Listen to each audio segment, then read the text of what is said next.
ஒரு ஓநாயும் 7 சிறிய ஆட்டுக்குட்டிகளும். ஒரு காலத்தில் காடுகளின் ஒரு சிறிய குடிசையில் ஒரு தாயாடு மற்றும் அதன் சிறிய ஆட்டுக்குட்டிகள் மகிழ்ச்சியான வாழ்க்கையை வாழ்ந்தன. ஆட்டுக்குட்டிகள் மிகவும் அழகான பொம்மைகளைப் போல் இருந்தன. தாயாடு எல்லா தாய்மார்களையும் போலவே தனது குட்டிகளை மிகவும் நேசித்தது. காட்டில் உள்ள அனைத்து காட்டு மிருகங்களிடமிருந்தும் அவற்றை பாதுகாத்தது. ஒரு நாள் காட்டில் உணவை கண்டுபிடிப்பதற்காக வீட்டை விட்டு வெளியேறுவதற்கு முன்பு அது தனது ஆட்டுக்குட்டிகளை அழைத்தது. என் அன்புள்ள பிள்ளைகளா, நான் காட்டுக்கு செல்கிறேன். யார் வந்தாலும் கதவை திறக்க வேண்டாம். ஓநாய் வீட்டிற்கு வந்தால் அனைவரையும் சாப்பிட்டு விடும். அது தந்திரசாலி, மாறுவேடமிட்டு உங்களை முட்டாளாக்கும். நாங்கள் அதை எவ்வாறு அடையாளம் காண்போம்? ஓநாய்க்கு கணீர் குரல் உள்ளது. என் மகன்களுக்கு இனிமையான குரல்.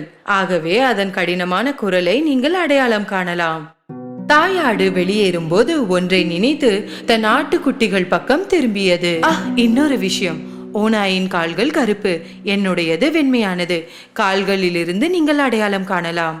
கவலைப்படாதீர்கள் அம்மா, பாதுகாத்துக் கொள்ளுவோம். நீங்கள் எங்களை நம்பலாம். தாயாடு தனது ஆட்டுக்குட்டிகளுக்கு ஒவ்வொன்றாக முத்தமிட்டு காடுகளுக்கு சென்றது.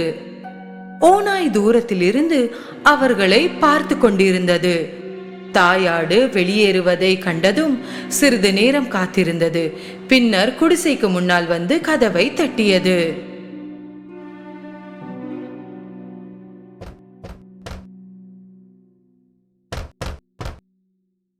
யாரது? செல்ல குட்டிகளா, கதவை திறங்க. நான் உங்க அம்மா வந்திருக்கேன். நான் உங்க எல்லாருக்கும் நல்ல சாப்பாடு கொண்டு வந்திருக்கேன். ஆனால் ஆட்டுக்குட்டிகள் ஓநாய் குரலை அடையாளம் கண்டன. கதவை திறக்காமல் அவர்கள் கத்தினார்கள். நீங்கள் எங்கள் அம்மா இல்லை. அவளுடைய குரல் இனிமையானது. நீங்கள் எங்களை முட்டாளாக்க முடியாது. ஆட்டுக்குட்டிகளை முட்டாளாக்க முடியாததால் ஓநாய் மிகவும் கோபமடைந்தது. எனவே அது கடைக்கு சென்று ஒரு பெரிய சுண்ணாம்பு கட்டியை வாங்கி சாப்பிட்டது. இப்போது அதன் குரல் மிகவும் மென்மையாக ஒலித்தது. எனவே அது மீண்டும் குடிசைக்கு சென்று கதவை தட்டியது. இந்த முறை ஓநாய் மென்மையான குரலுடன் பேசத் தொடங்கியது. செல்ல குட்டிகளா, கதவை திறங்க. நான் தான் உங்க அம்மா வந்திருக்கேன். உங்க எல்லாருக்கும் நல்ல சாப்பாடை நான் கொண்டு வந்திருக்கேன்.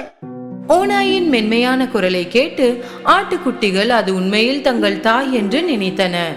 அவர்கள் கதவை திறக்கவிருந்த போது அவர்களில் ஒன்று கத்தியது. காத்திருங்கள், நாம் கதவின் அடியில் இருந்து கால்களை பார்க்க வேண்டும். ஆட்டுக்குட்டிகள் கதவின் அடியில் இருந்து பார்த்தபோது ஓநாயின் கருப்பு கால்களை கண்டன. எனவே கதவை திறக்காமல் மீண்டும் கத்தின. நாங்கள் கதவை திறக்க மாட்டோம். எங்கள் தாயின் கால்கள் கருப்பு இல்லை, அவை வெள்ளை. நீங்கள் ஒரு ஓநாய். கோபமடைந்த ஓநாய் வெளியேறியது. இந்த முறை அது பேக்கரிக்கு சென்று பேக்கர் அவருக்கு முன்னால் ஓநாயை பார்த்தபோது மிகவும் அதிர்ச்சி அடைந்தார். நான் சைவ உணவு சாப்பிட்றவேன், அதனால பேசி தான் சாப்பிட முடியும். எனக்கு கொஞ்சம் மாவு கொடுக்கிறீங்களா தயவு செய்து? ஓநாய் பேக்கரியில் இருந்து ஒரு சிறிய சாக்கு மாவுடன் வெளியே வந்தது. குடிசை அருகே வந்ததும் சாக்கை திறந்து மாவு முழுவதையும் காலில் போட்டது. இப்போது அதன் கால்கள் அனைத்தும் வெண்மையாக இருந்தன. ஓநாய் 3வது முறையாக கதவை தட்டியது. செல்ல குட்டிகளா, கதவை திறங்க. நான் உங்க அம்மா வந்திருக்கேன். உங்க எல்லாருக்கும் நல்ல சாப்பாடை கொண்டு வந்திருக்கேன். முதலில் உங்கள் கால்களை காட்டுங்கள், அப்போதுதான் நாங்கள் நம்புவோம். ஓநாய் தனது கால்களை மாவுடன் காட்டியது. ஆட்டுக்குட்டிகள் வெள்ளை கால்களை கண்டதும் அது தங்கள் தாய் என்று நம்பி கதவை திறந்தார்கள். அவர்கள் என்ன பார்த்தார்கள்? ஓநாய் அவர்களுக்கு முன்னால் அங்கேயே நின்று கொண்டிருந்தது. சிறிய ஆடுகளுக்கு என்ன செய்வது என்று தெரியவில்லை. அவர்கள் கத்தி ஓட ஆரம்பித்தார்கள்.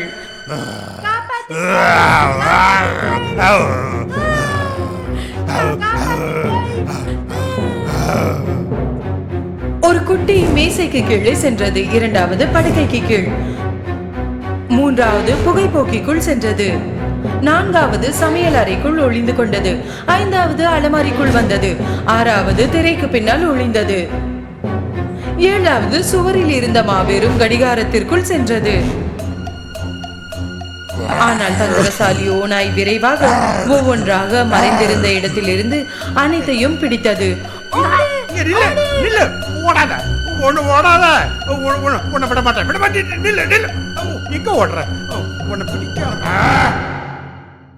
கடிகாரத்தில் மறைந்திருந்த ஒரு ஆட்டுக்குட்டியை அதால் கண்டுபிடிக்க முடியவில்லை.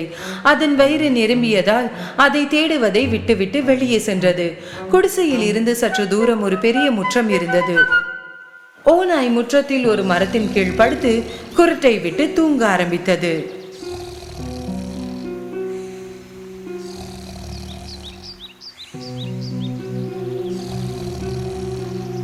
சிறிது நேரத்திற்கு பிறகு தாயாடு வீடு திரும்பியது. கதவை திறந்து பார்க்கும் போது ஏதோ மோசமான சம்பவம் நடந்ததை அறிந்து கத்த ஆரம்பித்தது.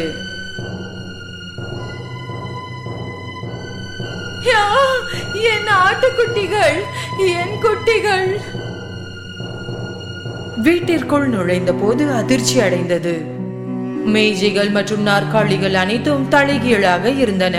திரைசீலைகள் கிழிந்திருந்தன. படுக்கைகள் அனைத்தும் கசங்கி இருந்தன. தலையணைகள் மற்றும் போர்வைகள் அனைத்தும் தரையில் இருந்தன.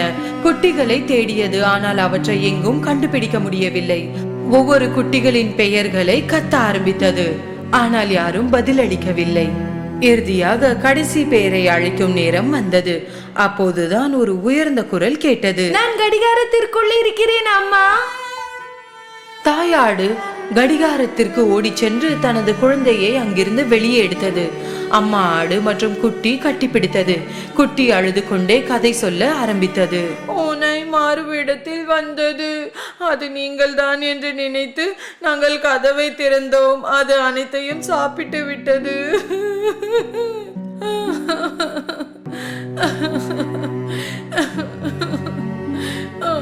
குட்டி. தாயாடு மிகவும் வருத்தமாக இருந்தது. குட்டிகளை நினைத்து அழுதது. அதன் குட்டிகளில் ஒன்றை மட்டுமே மீதமுள்ள நிலையில் வெளியே நடந்து முற்றத்தை நோக்கி செல்ல ஆரம்பித்தது. சிறிது நேரம் கழித்து ஓநாய் ஒரு மரத்தின் கீழ் தூங்குவதை கண்டது.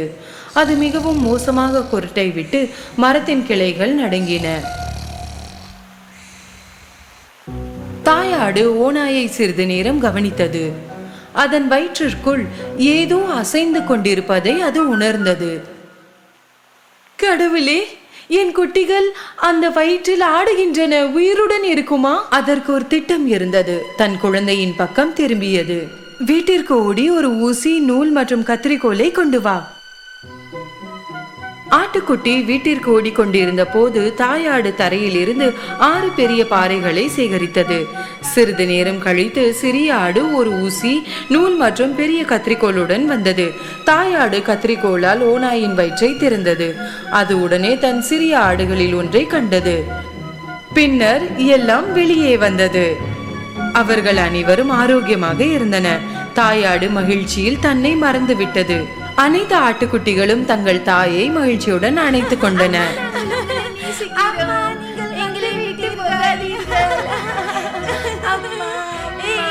அவர்கள் அனைவரும் மகிழ்ச்சியானார்கள். என் குட்டிகளா, நீங்கள் பாதுகாப்பாக இருக்கிறீர்கள். தாயாடு தான் சேகரித்த பாறைகளை ஓநாய்க்கு உள்ளே கவனமாக வைத்தது. பின்னர் அதன் வயிற்றை ஊசி மற்றும் நூலால் தைத்தது. ஓநாய் மிகவும் ஆழமாக தூங்கிக் கொண்டிருந்தது. அதனால் எதுவும் உணரவில்லை மற்றும் நகரவில்லை. தாயாடு மற்றும் குட்டி ஆடுகள் விரைவாக தப்பித்து சென்றன. ஓநாய் விழித்து எழுந்து நின்றது. அதன் வயிறு மிகவும் மோசமாக வலித்தது. பல ஆடுகளை சாப்பிட்டதால் தான் வலிக்கிறது என்று நினைத்தது. அதன் வயிற்றில் பாறைகள் நிறைந்திருந்ததால் அதற்கு தாகம் எடுத்தது. கொஞ்சம் தண்ணீர் குடிக்க ஆற்றின் அருகில் வந்தது. ஆனால் அது நடந்து கொண்டிருந்த போது பாறைகள் ஒன்றிற்கு ஒன்று இடித்து கொண்டன. என் வயிறு ரொம்ப கனமா நிறைஞ்சு போயிருக்கு. நான் சாப்பிட்ட ஆடுகள் எல்லாம் கல்லா மாறின மாதிரி இருக்கு. மண்டியிட்டு சிறிது தண்ணீர் குடிக்க விரும்பியது. பாறைகள் மிகவும் கனமாக இருந்ததால் தனது சமநிலையை இழந்து தண்ணீருக்குள் நழுவி அது விழுந்தது.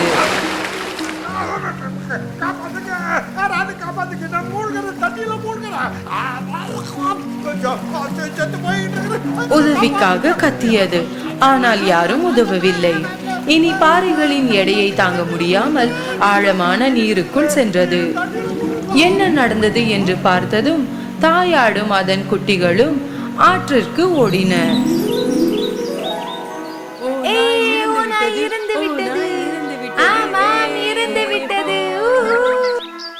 அவர்கள் அனைவரும் நடனமாட ஆரம்பித்தனர். அன்று முதல் தாயாடு மற்றும் அதன் 7 ஆட்டுக்குட்டிகளும் காட்டில் தங்கள் குடிசையில் அமைதியான மற்றும் மகிழ்ச்சியான வாழ்க்கையை வாழ்ந்தன. ஒருமுறை ஒரு காலத்தில் ஒரு சிறிய வீட்டில் 3 பன்றிக்குட்டிகள் தன் தாயுடன் வாழ்ந்தன. அது அவர்கள் தன் வீட்டை விட்டு வெளியேறி வெளி உலகில் சொந்தமாக வாழ கற்றுக்கொள்ளும் நேரம். தாய் பன்றி அவைகளை அருகில் கூப்பிட்டது. என் அன்பு செல்லங்களா, நீங்கள் வெளி உலகில் போகும் நேரம் வந்துவிட்டது. போய் உங்கள் புதிய வாழ்க்கையை நீங்கள் ஆரம்பியுங்கள். ஆனால் மறந்து விடாதீர்கள், இந்த உலகத்தில் நீங்கள் செய்யும் அனைத்தையும் சிறந்ததாக செய்யுங்கள். இதுதான் உயிருடன் இருப்பதற்கான சிறந்த வழி. கொஞ்சம் சோகமாகவும் கொஞ்சம் உற்சாகத்துடனும் அந்த 3 பன்றிக்குட்டிகளும் அம்மாவிடம் இருந்து விடை பெற்று தன் வழியில் சென்றன. ஒரு சில நாட்களுக்கு பிறகு அவர்கள் வீடு கட்ட சிறிய நிலத்தை கண்டுபிடித்தன.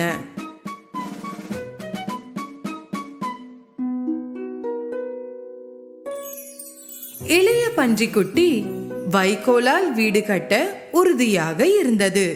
இதுதான் சுலபமான மற்றும் வீடு கட்ட விரைவான வழி என்று அது நினைத்தது. அப்போதுதான் அதனிடம் விளையாட அதிக நேரம் இருக்கும். அந்த இளைய பன்றி ஒரு நாளிலேயே வீட்டை கற்றி மற்ற பன்றிகளை கத்தி கூப்பிட்டது. கேளுங்கள், நான் ஏற்கனவே முடித்து விட்டேன். மற்ற பன்றிகளும் வீட்டை ஒரு பார்வை பார்த்தது. இந்த வீடு அவ்வளவு வலுவானதாக தோன்றவில்லை. ஓநாயிடமிருந்து நம்மை எப்படி பாதுகாத்துக் கொள்வது? அந்த இளைய சகோதர பன்றி மூத்தவர் சொல்வதை சட்டை செய்யவில்லை. கவலைப்படாதே, ஒன்றும் ஆகாது. நான் எச்சரிக்கவில்லை என்று பிறகு என்னை குறை கூறாதே. இரண்டாவது பன்றிக்குட்டி மரக்கட்டையால் வீடு கட்ட நினைத்தது. கிளைகளில் இருந்து மரக்கட்டைகளை சேகரித்து சிறிய வீடு கட்ட முடிவெடுத்தது. அது 3 நாட்களிலேயே வீட்டை கட்டி முடித்தது. அதன் இளைய சகோதரனின் வைக்கோல் வீட்டை விட இதன் வீடு கொஞ்சம் வலுவாக இருந்தது. மூத்த பன்றி கூறியது, என் அன்பு சகோதரனே, நல்ல வேலை செய்தாய். ஆனால் இது பாதுகாப்பானதாக எனக்கு தோன்றவில்லை. நரியிடமிருந்து இது நம்மை பாதுகாக்குமா? இரண்டாவது பன்றி பதிலளித்தது, கவலைப்படாதீர்கள், இந்த வீடு மிகவும் பாதுகாப்பானது. சாரி, எச்சரிக்கவில்லை என்று கூறாதே. 2 சிறிய பன்றிகளும் தன் வாழ்க்கையை மிகவும் நன்றாக தனது புதிய வீட்டில் வாழ்ந்து கொண்டிருக்கும் போது அந்த மூத்த பன்றி தனது வீட்டை செங்கலால் கட்டிக்கொண்டு மிகவும் கடுமையாக உழைத்து கொண்டிருந்தது. மற்ற 2 பன்றிகளும் மூத்த பன்றியின் உழைப்பு பயனில்லாதது என்று நினைத்து தனது நேரத்தை விளையாடி கழித்தன. ஏன் இவ்வாறு சிரமப்படுகிறாய்? எங்களை போல் முடித்திருக்கலாமே. மிகவும் பயப்படுகிறார். மூத்த பன்றி மற்ற சகோதரர்களின் பேச்சை கேட்கவில்லை. அது ஒரு வாரம் கடுமையாக உழைத்து தனது வீட்டை செங்கல் மற்றும் கற்களால் கட்டி முடித்தது. ஒரு நாள் கழித்து ஒரு பசியான ஓநாய் அவர்கள் வீட்டிற்கு வந்தது. அது முதலில் வைக்கோலால் கட்டிய வீட்டிற்கு முன்னே சென்றது. அந்த 3வது பன்றிக்குட்டி தனது வைக்கோல் வீட்டில் ஓய்வெடுத்துக் கொண்டிருந்தது. அந்த ஓநாய் கதவை தட்டியது.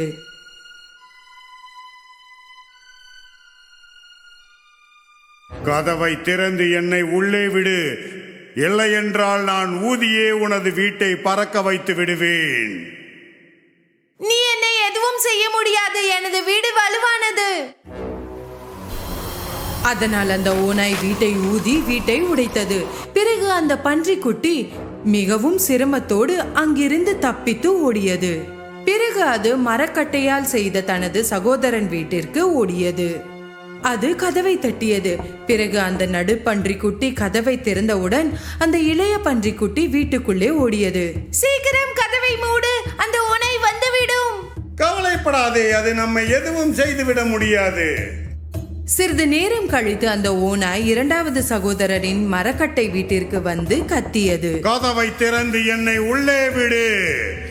இல்லை என்றால் ஊதியே உனது வீட்டை நான் உடைத்து விடுவேன். உன்னால் எனது வீட்டை உடைக்க முடியாது. அந்த ஓநாய் ஊதி மரக்கட்டையால் ஆன வீட்டை உடைத்து விட்டது. 2 பன்றி சகோதரர்களும் ஓநாயிடமிருந்து தப்பித்து அதன் மூத்த சகோதரனிடம் சென்றது. அண்ணா, ஓநாய் எந்த பக்கம் இருந்து வருகிறது, நாம் என்ன செய்வது? அந்த மூத்த சகோதரர் பன்றிக்குட்டியிடம் உறுதியாக கூறியது, கவலைப்படாதே, அந்த ஓநாய் நமது வீட்டிற்குள் வர முடியாது. சிறிது நேரம் கழித்து அந்த பசியான ஓநாய் செங்கல் மற்றும் கற்களால் கட்டிய மூத்த சகோதரன் வீட்டிற்கு வந்து கத்தியது. கதவை திறந்து என்னை உள்ளே விடு, இல்லை என்றால் நான் ஊதியே உனது வீட்டை உடைத்து விடுவேன். அப்படி ஒரு கனவு காணாதே ஓநாயே, உன்னால் இந்த வீட்டிற்குள் நுழைய முடியாது. அந்த ஓநாய் மிகவும் கோபமடைந்து அது ஊதியது. ஆனால் இந்த வீட்டிற்கு எதுவுமே ஆகவில்லை. இந்த வீட்டை உடைக்க முடியவில்லை. அந்த ஓநாய் கடுமையாக முயற்சி செய்தது. ஆனால் ஒரு செங்கலை கூட அசைக்க முடியவில்லை. இறுதியாக சோர்வடைந்து அந்த ஓநாய் வேறு வழி இல்லாமல் உள்ளே நுழைய யோசித்தது. ஓநாய் கூரை மேல் புகைப்போக்கியை கண்டது. பிறகு அதன் மேல் ஏறியது. ஓநாய் மேலே ஏறி புகைப்போக்கி வழியாக உள்ளே வருவதை கண்டறிந்த பன்றிக்குட்டிகள் விரைந்து அதற்கு கீழே தீயை மூட்டியது. பிறகு ஒரு வாளி நிறைந்த தண்ணீரை நெருப்பு மேல் வைத்தது. ஓநாய் கூரை மேல் ஏறி புகைப்போக்கி வழியாக கீழே இறங்கியது. அப்போது அது நேராக தண்ணீரில் விழுந்தது. என்னை காப்பாற்றுங்கள், என்னை காப்பாற்றுங்கள், எனக்கு உதவி செய்யுங்கள் நண்பர்களே, என்னை காப்பாற்றுங்கள், நான் இறக்கிறேன். இறுதியாக அந்த ஓநாயிடமிருந்து தப்பித்து 3 பன்றிக்குட்டிகளும் மகிழ்ச்சியில் ஒன்றுக்கொன்று அணைத்து கொண்டன. அடுத்த நாள் தங்கள் தாயிடம் சென்று நடந்த அனைத்தையும் கூறின. அந்த இளைய பன்றிக்குட்டி தாய் அருகில் வந்து கூறியது, நீங்கள் சொன்னது சரிதான் அம்மா. நாம் இந்த உலகில் எது செய்தாலும் சிறந்ததாக செய்ய வேண்டும். கடுமையாக எந்த வேலை செய்தாலும் இறுதியில் வெற்றி அளிக்கும். அந்த நாள் முதல் அந்த 2 பன்றிக்குட்டிகளும் சோம்பேறியாக இருக்கவில்லை. அவர்கள் தங்கள் மூத்த சகோதரன் போல் கடுமையாக உழைத்து மகிழ்ச்சியாக பாதுகாப்பான வாழ்க்கையை வாழ்ந்தனர்.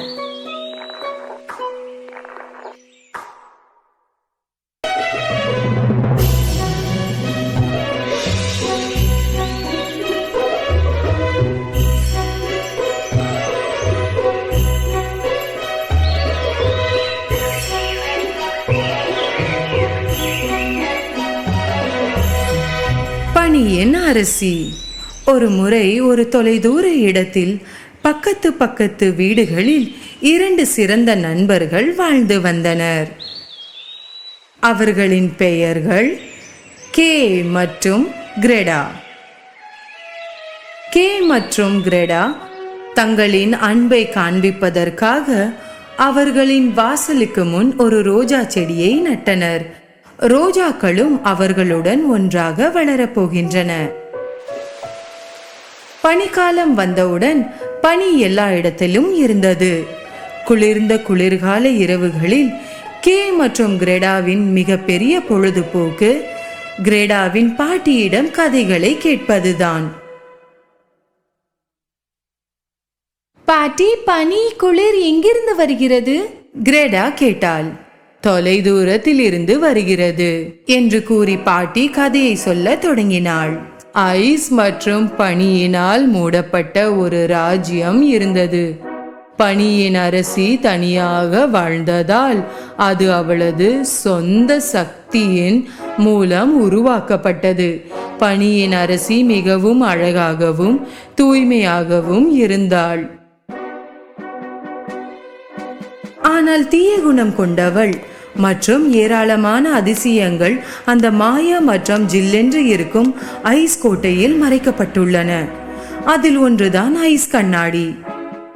பனி அரசி தன் தீய கண்களால் உலகில் நிகழ்ந்த அனைத்தையும் ஐஸ் கண்ணாடி வழியாக பார்த்தாள். அந்த அந்த நேரத்தில் கிரெடா ஜன்னல் வழியாக தங்களை பார்க்கும் பனி அரசியை பார்த்தாள். கே பாட்டி, பனி அரசி நம்மை ஜன்னல் வழியாக பார்க்கிறது, பாருங்கள். சும்மாரு, பனியில மாட்டிக்கிட்ட பூனையா இருக்கும். பாட்டி, பனி அரசி உண்மையில் இங்கு வர முடியுமா? அவங்க வரட்டும், நான் அவளை சீக்கிரமா புகைப்பைக்கில தூக்கி போட்டுறேன். அவ உருகி நீர் அரசி ஆயிடுவா. ஐஸ் கண்ணாடி வழியாக பார்க்கும்போது கே என்ன சொன்னான் என்று பனி அரசி கேட்டாள். எனவே நீ என்னை புகைப்போக்கிக்குள் எறிந்துவிட்டு நீர் அரசியாக்க போகிறாயா?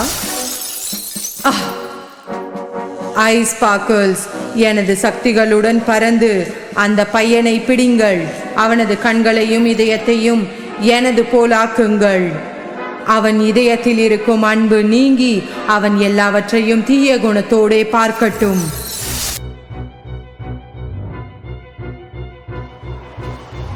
அவளது ஐஸ் ஸ்பார்க்கிள்ஸுக்கு பனி அரசி உத்தரவிட்டாள். கிரெடாவின் வீட்டின் முன்புறத்தில் ஒரு பனி புயல் வீசத் தொடங்கியது. ஐஸ் ஸ்பார்க்கிள்ஸ் வேகமாக கிரெடாவின் வீட்டை நோக்கி வந்தது. என்ன நடக்கிறது என்று பார்க்க ஆர்வமாக கே ஜன்னலை திறந்தான். கிரெடா கத்தினாள், கே நில்லு. என் கண்ணை ஏதோ குத்திருச்சு, மோசமா வலிக்குது. இதயம். அப்போது ஐஸ் ஸ்பார்க்கிள்ஸ் பனி அரசியின் கட்டளையை நிறைவேற்றியது. அவன் கண்கள் மற்றும் இதயம் தாக்கப்பட்டு அவன் வேறொரு நபராக மாறினான். பிறகு கிரெடா என்ன நடந்தது என்று கேயிடம் கேட்டாள். ஆனால் கே அவளை திட்டி அனுப்பிவிட்டான். ஒன்னும் இல்ல, நல்லதா இருக்கு, என்ன தொந்தரவு கொடுக்காத. இது விசித்திரமாக இருந்தது. கே இது போன்று கிரெடாவுடன் எப்போதும் முரட்டுத்தனமாக நடந்தது இல்லை. அவன் ஏன் திடீரென்று இப்படி பேசத் தொடங்கினான் என்பதை அவள் புரிந்து கொள்ள முடியவில்லை. கேயின் இதே நடத்தை அடுத்த காலையும் தொடர்ந்தது. தோட்டத்தின் வெளியில் தனது ஸ்லேயை கே எடுக்கும் போது எங்கே போகிறான் என்று கிரெடா அவனிடம் கேட்டாள். அவன் மீண்டும் திட்டினான். தனது ஸ்லேயில் குதித்து சென்று விட்டான். கிரெடா அவனுக்கு பின்னால் ஓடினாள். ஆனால் அவனை பிடிக்க முடியவில்லை. திடீரென்று அந்த பனி அரசி தோன்றினாள். கே அவளை பின்தொடர தொடங்கினான். கிரெடா திகைத்து போனாள். மேலும் எதுவும் செய்ய முடியாமல் அவர்கள் அங்கிருந்து மறைவதை பார்த்து நின்றாள். பனி அரசி அவனை தன் ஐஸ் கோட்டைக்கு அழைத்து சென்றாள். கிரெடா தனது ஜன்னல் அருகே உட்கார்ந்து கே திரும்பி வர காத்திருந்தாள். நாட்கள் மற்றும் மாதங்கள் கடந்து விட்டன. குளிர்காலம் முடிந்து விட்டது. ஆனால் கே வரவில்லை. காத்திருக்க முடியாமல் கிரெடா ஒன்றை தீர்மானிக்கிறாள். அவளுடைய பாட்டி கொடுத்த கண்ணாடியை மட்டும் எடுத்துக்கொண்டாள். தனது அன்பான நண்பர் கேவை தேட தொடங்கினாள்.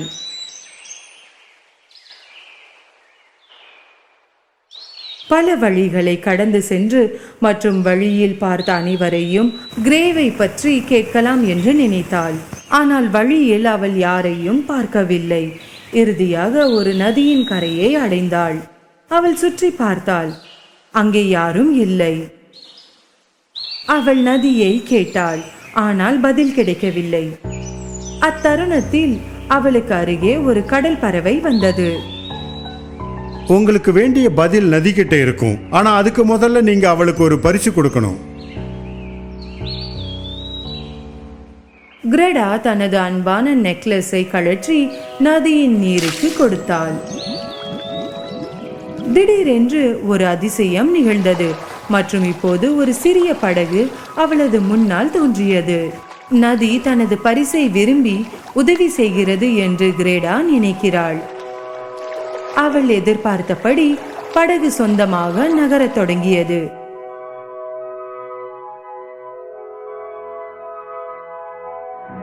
படகு மற்றொரு கரைக்கு சென்றது.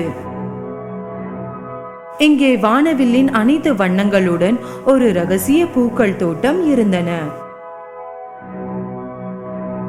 கிரெடா தனது வாழ்க்கையில் இது போன்ற அழகான தோட்டத்தை கண்டதே இல்லை. ஆனால் ஒன்று வித்தியாசமாக இருந்தது. இந்த மலர்களில் நறுமணம் இல்லை. தோட்டத்தின் மறுபுறத்தில் இருந்து அவள் ஒரு பெண் அணுகுவதை பார்த்தாள். அவள்தான் தோட்டத்தின் உரிமையாளர். அழகான பெண்ணை வரவேற்கிறேன். அவள் ஒரு பெரிய புன்னகையுடன் கிரேடாவை வாழ்த்தினாள். அவள் தோட்டத்தில் உள்ள பூக்களை முகர முடியும் என்று திடீரென்று உணர்ந்தாள். அனுமதியின்றி உங்கள் தோட்டத்திற்குள் வந்ததற்கு வருந்துகிறேன். பரவாயில்லை அன்பே, வா, இங்கே வா. நீ இங்கே வந்ததற்கு நான் மகிழ்ச்சி அடைகிறேன். என் தோட்டத்திற்கு நீண்ட காலமாக யாரும் வரவில்லை. இங்கு எதற்கு தனியாக வந்தாய்? கிரேடா தனது நீண்ட கால நண்பனை தேடிக்கொண்டிருப்பதாக மலர் பெண்ணிடம் சொன்னாள். அவனை பார்த்தாளா என்று கேட்டாள். ஆனால் அந்த பெண் நீண்ட காலத்திற்கு பிறகு பார்த்த ஒரே நபர் கிரேடா தான். உண்மையாகவா? அப்படி என்றால் நான் செல்கிறேன். கேவை நான் சீக்கிரம் தேட வேண்டும். அவள் செல்வதை விரும்பாததால் மலர் பெண் ஒரு பொய்யை சொன்னாள். நீ கே என்று சொன்னாயா? நான் யோசிக்கிறேன். நான் அவனை இங்கே பார்த்திருக்கிறேன். பிறகு கிரேடா எல்லாவற்றையும் சொன்னாள். மலர் பெண் பனி அரசி பெயரை கேட்டபோது மிகவும் கவலை அடைந்தாள். பனி அரசியா? ஓ, இங்கே இருந்து அவள் தூரமாக இருக்கட்டும். குளிர்ச்சியானவள். அவளால் தான் என் பூக்களுக்கு நறுமணம் இல்லை. திடீரென்று அந்த மலர் பெண்ணுக்கு கிரேடாவின் தலைமுடியை சீவ ஆசை வந்தது. கிரேடாவுக்கு ஏன் என்று புரியவில்லை. ஆனால் மலர் பெண் வற்புறுத்தினாள். கிரேடாவுக்கு அது உண்மையில் ஒரு மாய சீப்பு என்று தெரியாது. மாய சீப்பினால் கிரேடா எல்லாவற்றையும் மறந்துவிட்டாள். அவள் மகிழ்ச்சியாக இருந்தாள். அந்த மலர் பெண் தீயவள் அல்ல. அவள் அதை விளையாட்டுத்தனமாக செய்தாள். கிரேடா தனது தூக்கத்தில் இருந்து எழுந்தபோது அவளுக்கு எதுவும் நினைவில்லை. அவள் ஏன் அங்கு இருந்தாள் மற்றும் எப்படி வந்தாள் என்பதும் நினைவில்லை. ஆனால் அவள் அந்த பெண்ணின் தொப்பியில் ரோஜாக்களை பார்த்ததும் அவளுக்கு எல்லாம் நினைவிற்கு வர தொடங்கியது. உண்மையான அன்பின் சக்தியை எந்த மாயமும் வெல்ல முடியாது. கிரேடா தூக்க தோட்டத்தில் எவ்வளவு காலம் தூங்கினாள் என்பது தெரியாது. ஆனால் அவளுடைய நினைவுகள் எல்லாம் திரும்ப வந்தது. அவள் உடனடியாக கடற்கரைக்கு திரும்பினாள். படகு அங்கேயே இருந்தது. ஆனால் எந்த வழியில் செல்ல வேண்டும் அல்லது என்ன செய்ய வேண்டும் என்று அவள் அறிந்திருக்கவில்லை. அந்த நேரத்தில் ஒரு காகம் அவள் தலைக்கு மேலே பறந்தது. அது எதையோ சொல்ல முயற்சித்தது. எனவே கிரேடா படகில் அதை பின்தொடர தொடங்கினாள். அவள் நீண்ட நேரம் காகத்தை பின்தொடர்ந்தாள். அவர்கள் ஐஸ் கடலை அடைந்தார்கள். இந்த இடத்தின் நடுவில் கடலில் சிக்கிய ஒரு கடல் கொள்ளைக்காரர்களின் கப்பல் இருந்தது. காகம் பறந்து சென்று அதில் இறங்கியது. கிரேடா தனது படகில் பின்தொடர்ந்து அந்த கப்பலுக்கு சென்றாள். இப்படிதான் நான் பனியரசி கோட்டைக்கு போக முடியுமா இந்த கப்பல் மூலம்? அப்போது கப்பல் தளத்தில் கொள்ளை கூட்டம் வந்தது. கொள்ளை கூட்டத்தில் இருந்து ஒரு பெண் கிரேடாவை நோக்கி வந்தாள். நாங்கள் செல்லும் இடத்திற்கு நீயும் செல்வாய். நீ தொலைந்து விட்டாய். ஆமாம். அதே நேரத்தில் ஐஸ் கோட்டையில் பனி அரசி கே தனது கடந்த காலங்கள் எல்லாவற்றையும் மறந்துவிட முயற்சிக்கிறாள். ஒரு அளவு வெற்றி பெற்றாள். ஆனால் அவள் என்ன செய்தாலும் கிரேடா கேயின் நினைவிலேயே இருந்தாள். கிரேடா, கிரேடா, விரைவில் உன் இதயம் பனிக்கட்டியாகிவிடும். அதற்கு பிறகு நீ அவளை நினைவில் கொள்ள மாட்டாய். பனி அரசியின் கோட்டையில் அடைக்கப்பட்ட அவளது நண்பரை பற்றி அறிந்து கொண்டதும் அவனை பற்றி மறந்துவிட அந்த கப்பலில் இருந்த பெண் கிரேடாவிடம் சொன்னாள். ஏனெனில் அவனை அடைய எந்த வழியும் இல்லை. நான் மறக்க மாட்டேன். அவன் என் சிறந்த நண்பன். அவனை கண்டுபிடிப்பேன். கிரேடாவின் நிலைப்பாட்டை கொள்ளைக்கார பெண் உண்மையில் புரிந்து கொள்ள முடியாது. கிரேடா அங்கேயே இருந்து அவளுடைய சிநேகிதியாக அவள் விரும்பினாள். ஆனால் கிரேடா அவளுடைய நண்பனை கண்டுபிடிக்க தீர்மானமாக இருந்தாள். கேவை மீட்க நான் எல்லாம் செய்வேன். எந்த நண்பர்களும் இல்லாததால் கொள்ளை கூட்ட பெண் கிரேடாவின் சுபாவத்தை பார்த்து அவளுக்கு உதவ முடிவு செய்தாள். அடுத்த நாள் விடிந்ததும் அந்த பெண் கிரேடாவிற்காக ஒரு கலைமானை கொண்டு வந்து கொடுத்தாள். இது முழு ஐஸ் ராஜ்யத்தின் மிக விரைவான மிருகம் மற்றும் அது கிரேடாவிற்கு வழியை காட்ட போகிறது.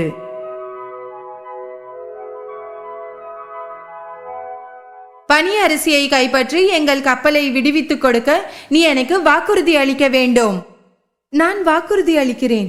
எனக்காக நீ செய்ததை நான் மறக்க மாட்டேன். இவ்வாறு கிரேடா பதிலளித்தாள். கலைமானில் சவாரி செய்து கிரேடா பயணத்தை தொடர்ந்தாள். முதலில் அவள் தீய பனி அரசியை தோற்கடிக்கும் முறையை கண்டுபிடிக்க வேண்டும். கலைமான் அவளுக்கு அதை காட்டப் போகிறது. நீண்ட சவாரிக்கு பிறகு அவர்கள் வட துருவத்தை அடைந்து விட்டார்கள்.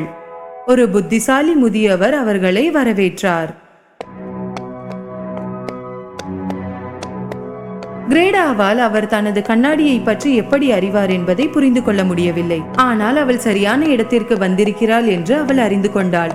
அதனால் அவள் கண்ணாடியை எடுத்து மனிதருக்கு காட்டினாள். நான் இதால் பனியரசியை தோற்கடிக்க போகிறேனா?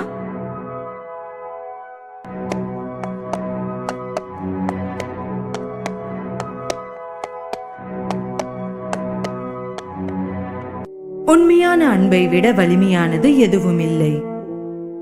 நம் அனைவரின் உள்ளிருக்கும் உண்மையான வலிமை அன்புதான். பனியரசி யார் என்று கிரேடா தெரிந்து கொண்டாள்.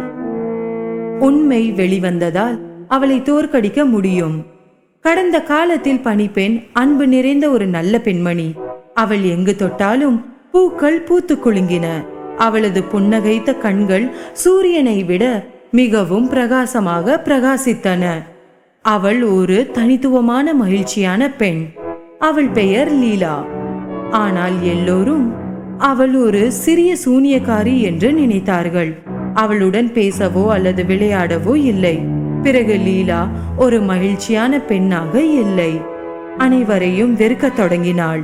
ஒரு நாள் அவள் ஒன்றை வேண்டிக் கொண்டாள்.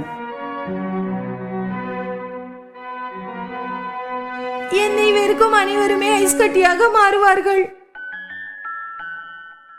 அவள் தனக்காக ஒரு கோட்டையை உருவாக்கி எல்லோரிடமும் இருந்து தனிமையில் இருந்து அன்பு மற்றும் மகிழ்ச்சி இல்லாமல் வாழ்ந்தாள். கிரேடா பனியரசி கோட்டைக்கு வந்து உள்ளே நுழைந்தாள். அவள் உள்ளே இருந்தாள்.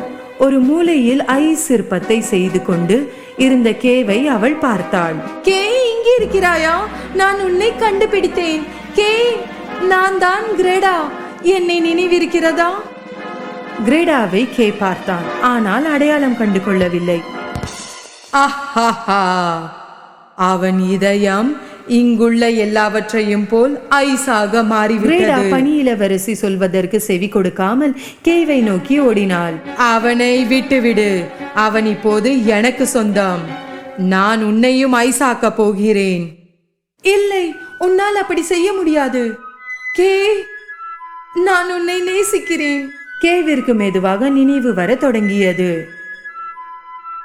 கிரடா, இப்ப எனக்கு நல்ல ஞாபகம் வந்துருச்சு. கோபமடைந்த பனியரசி தனது மந்திர கோளை அசைத்து வெளிச்சம் போல் பனியை மிதக்க சபித்தாள். அப்போதே கிரேடா தனது கண்ணாடியை எடுத்து சாபத்தின் வெளிச்சத்திற்கு எதிராக காட்டினாள். சாபம் மறைந்தது. இது நிகழ்ந்த தருணத்தில் பனியரசி கிரேடாவின் கண்ணாடியை பார்த்தாள். அதில் அவள் தன்னுடைய பிரதிபலிப்பிற்கு பதிலாக ஒரு சிறிய பெண்ணின் முகத்தை பார்த்தாள். அது லீலாவின் முகம். உடனே பனியரசி செல்லக்குட்டி லீலாவை போல் மீண்டும் உணர தொடங்கினாள். கிரேடா மற்றும் கேவை பார்த்து அவள் சிரிக்க தொடங்கினாள். உனக்கு மிகவும் நன்றி. நான் உண்மையில் யார் என்று இப்போது எனக்கு தெரியும்.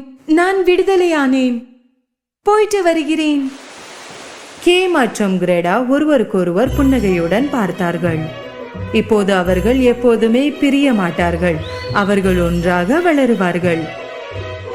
அவர்களின் வாசலில் நட்ட ரோஜாக்களை போலவே.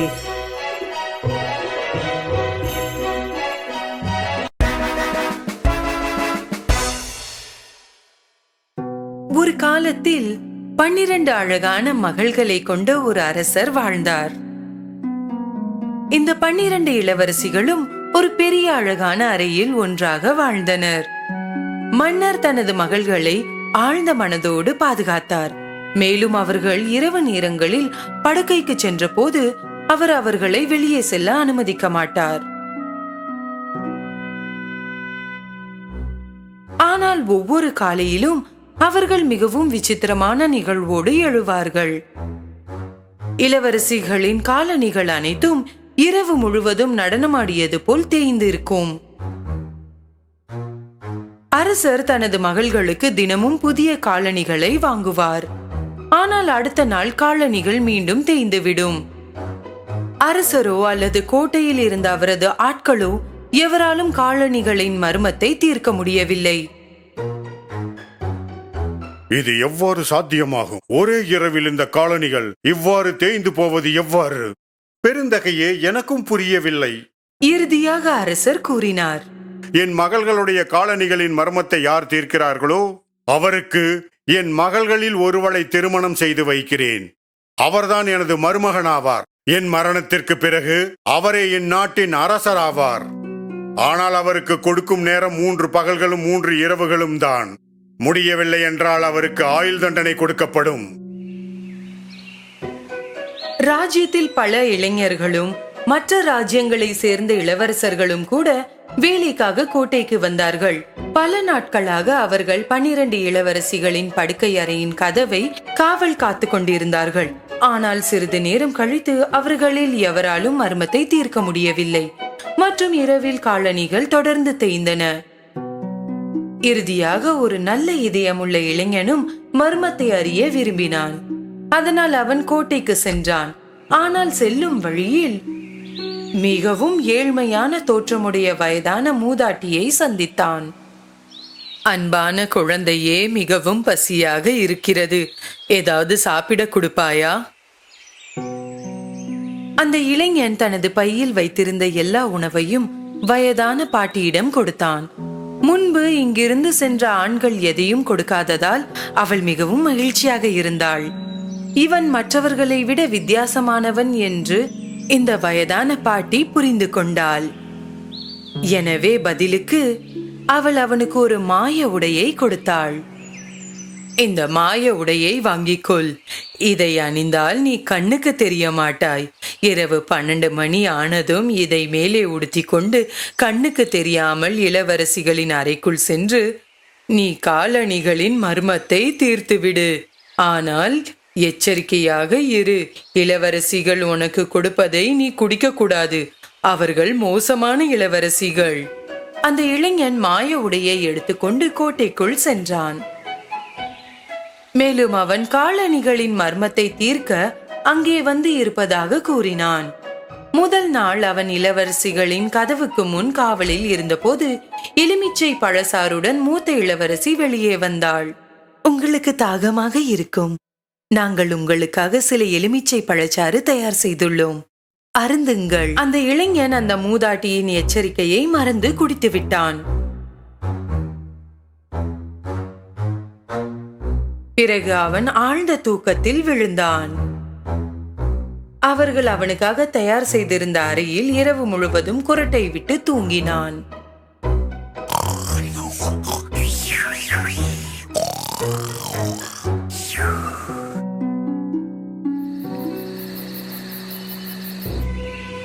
விடிந்தவுடன் அந்த இளைஞன் பீதியில் எழுந்து நின்றான். நான் மாய ஆடை அணிந்து இளவரசியின் அறைக்கு செல்ல வேண்டியிருந்ததே. 2வது இரவில் அந்த இளைஞன் மீண்டும் இளவரசிகளின் அறைக்கு முன்னால் காவலில் நின்றான். இந்த முறை மற்றொரு இளவரசி கையில் பழச்சாறுடன் வெளியே வந்தாள். இளைஞன் இரவு நேரத்திற்காக காத்து கொண்டிருந்ததால் தாகமாக இருந்தான். யோசிக்காமல் அவனுக்கு வழங்கப்பட்ட அனைத்து சாறுகளையும் குடித்தான். அவன் மீண்டும் ஒரு முறை ஆழ்ந்த உறக்கத்திற்கு சென்றான். மறுநாள் காலையில் அவன் எழுந்தபோது அந்த வயதான மூதாட்டி வார்த்தைகள் நினைவுக்கு வந்தன. ஆனால் எச்சரிக்கையாக இரு. இளவரசிகள் உனக்கு கொடுப்பதை குடிக்க கூடாது. நான் குடித்த பானத்தில் இளவரசிகள் தூக்க மருந்து கலந்திருப்பார்கள். அந்த நேரத்தில் அரசர் அவனுக்கு அருகில் வந்தார். 2 நாட்கள் முடிந்துவிட்டன. இன்னும் முன்னால் அந்த காலணிகளின் மர்மத்தை தீர்க்க முடியவில்லை. என்றும் முன்னால் தீர்க்க முடியவில்லை என்றால் உன் வாழ்நாள் முழுவதும் சிறையில் கழிக்க வேண்டியதுதான். அரசர் தனது பேச்சை முடித்துவிட்டு சென்று விட்டார். இந்த மர்மத்தை அந்த இளைஞன் இன்று தீர்க்க வேண்டியிருந்தது. அன்று இரவு கடைசியாக அந்த இளைஞன் இளவரசிகளின் கதவின் முன் காவலில் நின்றான். இந்த முறை இளைய இளவரசி கையில் ஆரஞ்சு பழச்சாறு கொண்டு வெளியே வந்தாள். ஆனால் இந்த இளைஞன் இப்போது அறிந்திருந்தான். அவன் அதை வாங்கிக் கொண்டு இளவரசிக்கு நன்றி சொன்னான். இளவரசி சென்ற பிறகு ஆரஞ்சு சாற்றை அருகில் இருந்த ஒரு பூத்தொட்டியில் ஊற்றினான். இந்த முறை அவன் தூங்காமல் நின்று கொண்டிருந்தான். இரவு வந்தது. விரைவில் நள்ளிரவானது. அந்த இளைஞன் மாய ஆடையை உடுத்தி கண்ணுக்கு தெரியாதவனாக மாறினான். மெதுவாக அவன் கதவை திறந்தான். அப்போது அவன் பார்த்ததை அவனால் நம்ப முடியவில்லை. இளவரசிகள் அனைவரும் தங்களின் மிக அழகான ஆடைகள் அணிந்து தலைமுடி அலங்காரம் செய்து அவர்களின் புதிய காலணிகளை அணிந்திருந்தார்கள். வாசலில் இருந்த இளைஞன் தூங்கிவிட்டானா என்று பார்ப்போம். இளவரசி ஒருவள் கதவை திறந்து வெளியே பார்த்தாள். மேலும் மற்றொரு இளவரசி தன் காதை சுவரில் வைத்தாள்.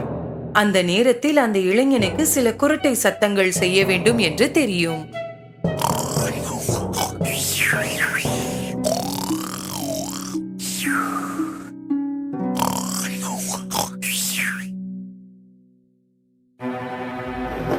இளைஞன் தூங்குகிறான் என்று உறுதியாக அறிந்த பிறகு மூத்த இளவரசி தனது படுக்கையை ஒரு புறம் தள்ளி 3 முறை தட்டினாள். படுக்கையின் இடத்தில் ஒரு ரகசிய பாதை திறக்கப்பட்டது. அந்த இளைஞனால் அதை நம்ப முடியவில்லை. இளவரசிகள் அனைவரும் உள்ளே சென்றார்கள். அந்த இளைஞன் பின்தொடர்ந்தான். ரகசிய பாதையில் படிக்கட்டுகள் இருந்தன. அதில் 100கணக்கான படிகள் கீழே சென்று கொண்டிருந்தது. இறங்கும் போது அந்த இளைஞன் தற்செயலாக ஒரு இளவரசியின் பாவாடையை மிதித்து விட்டான். யாரோ என் பாவாடையில் கால் வைத்தார்கள். என்ன முட்டாள்தனம்! அது நீயாதான் இருப்பாய். படிக்கட்டுகள் முடிந்ததும் அவர்கள் ஒரு காட்டுக்குள் வந்தார்கள். அவர்கள் அழகான வெள்ளி கிளைகளுடன் இருந்த பெரிய மரங்களை கடந்தார்கள். அந்த இளைஞன் ஒரு கிளையை உடைத்து வைத்துக் கொண்டான். இளவரசிகளை பின்தொடர்ந்தான். ஒரு ஆற்றின் கரையில் வந்தார்கள். ஆற்றில் அன்னம் வடிவத்தில் 12 படகுகள் இருந்தன. அவற்றில் 12 இளவரசர்கள் இளவரசிக்காக காத்திருந்தனர். அவர்கள் படகுகளில் ஏறினார்கள். இளைஞன் கடைசியாக இருந்ததில் ஏறினான். படகு வழக்கத்தை விட கனமாக இருக்கிறது. இன்னொருவர் இருப்பது போல் உள்ளது, இல்லையா? நீ கனவு காண்பதை நிறுத்து. அவர்கள் ஆற்றை கடந்த பிறகு ஒரு பெரிய பளபளப்பான கோட்டையை கண்டார்கள். உள்ளிருந்து இசை வருவதை கேட்க முடிந்தது. ஜன்னல் வழியாக பார்த்தபோது அந்த இளைஞன் பலர் நடனமாடுவதை கண்டான். அவர்கள் கோட்டைக்குள் நுழைந்தவுடன் இளவரசிகள் நடனமாட தொடங்கினர். அவர்கள் ஒருபோதும் சோர்வடையாமல் நடனமாடிக்கொண்டே இருந்தார்கள். அவர்களின் காலணிகள் தேய்ந்து போக ஆரம்பித்தன. இனி அந்த இளைஞனால் தனது பசியை அடக்க முடியவில்லை. எனவே அவன் மேஜையில் இருந்து உணவை எடுத்து சாப்பிட ஆரம்பித்தான். இளைய இளவரசி இதை பார்த்தாள். ஏய், என் கேக்! கண்ணுக்கு தெரியாத ஒருவர் அதை சாப்பிடுவது போல் மிதக்கிறது. உன் முட்டாள்தனத்தை நிறுத்திக்கொள். யாரும் கவனிக்காத போது அந்த இளைஞன் மேசையில் இருந்து ஒரு தங்க கோப்பையை எடுத்துக்கொண்டு அவனிடம் வைத்துக் கொண்டான். இளவரசிகள் காலை வரை நடனமாடினார்கள். பின்னர் அவர்கள் படகுகளில் ஏறி ஆற்றை கடந்து காடு வழியாக நடந்து மிக நீண்ட படிக்கட்டுகள் மேலே ஏறி இறுதியாக அவர்கள் அவர்களின் அரண்மனைக்கு திரும்பி வந்தார்கள். காலணிகள் அனைத்தும் மீண்டும் ஒரு முறை தேய்ந்து போனது. தேயும் காலணிகளின் மர்மத்தை இறுதியாக தீர்த்து கொண்டதில் அந்த இளைஞன் மகிழ்ச்சி அடைந்தான்.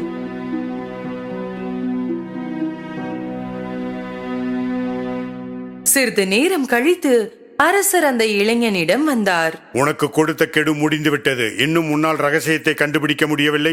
கண்டுபிடித்து விட்டேன் அரசே. அதன் பிறகு அவன் எல்லாவற்றையும் அவரிடம் சொன்னான். அரசர் முதலில் அவனை நம்பவில்லை. ஆனால் அந்த இளைஞன் காட்டில் இருந்து வெள்ளி கிளைகளையும் பளபளப்பான கோட்டையில் இருந்து தங்க கோப்பையையும் அவருக்கு காட்டிய போது அவன் உண்மையை சொல்கிறான் என்று அறிந்தார். எனவே அவர் தனது வாக்குறுதியை கடைபிடித்து எந்த இளவரசியையும் திருமணம் செய்து கொள்வதற்கான உரிமையை வழங்கினார். அந்த இளைஞன் இளையவளை திருமணம் செய்து கொள்ள விரும்புவதாக கூறினான். நடனமாடும் 12 இளவரசிகள் மகிழ்ச்சியாக இல்லை. ஏனெனில் அவர்களது ரகசியம் வெளியே வந்துவிட்டது. அந்த இளைஞனும் இளைய இளவரசியும் திருமணம் செய்து கொண்டு மகிழ்ச்சியுடன் வாழ்ந்தார்கள்.